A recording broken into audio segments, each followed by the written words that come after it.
And a very good evening, everybody. After an outstanding freshman season where you could have made the argument that she was the MVP of that team, what will Grenora's native Elizabeth Field do for the Lady Tetons this season?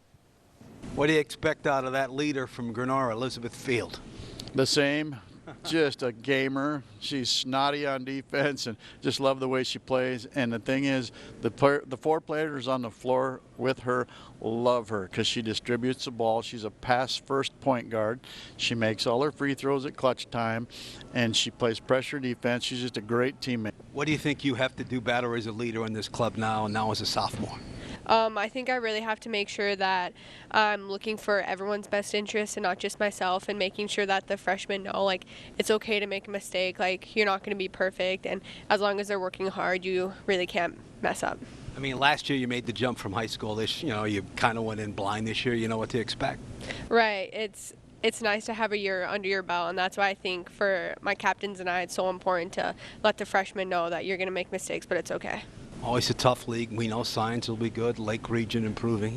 Bismarck State. A lot of good athletes out there. Right. Our region is definitely one of the best for sure. And going into this tournament this weekend, we're on the same side as Science, so we're hopefully we can beat them this time since they beat us the last time. But.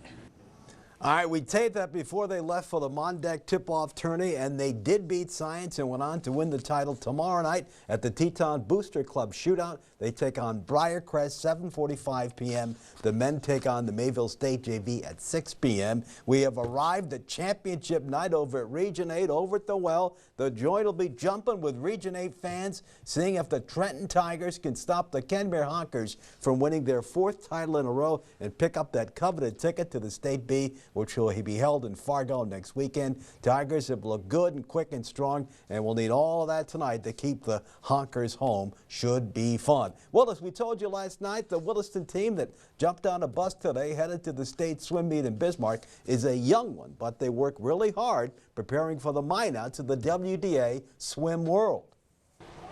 Dedication, just making sure you show up to every practice, and even if it's all you can do just to get through the practice, that's good enough, as long as you show up and you finish, and that's all you can really ask for. And you can't wait for state because I know you love to compete, right? Yeah, I do. I'm really excited. And it doesn't matter how old you are, what grade, if you're ready, you're ready. Yes, sir. That's the best part. Who are some of the better divers you're going to have to go up against? Probably Minot. Minot has a lot of pretty good divers in Fargo. All righty, good form there. Let's get an update for you. Coyotes hanging in there. First of all, Jamestown, a very good team. They beat St. Mary's 3-0. Bismarck beats Dickinson 3-1. And how about this? Williston and Century all tied up at 1-1.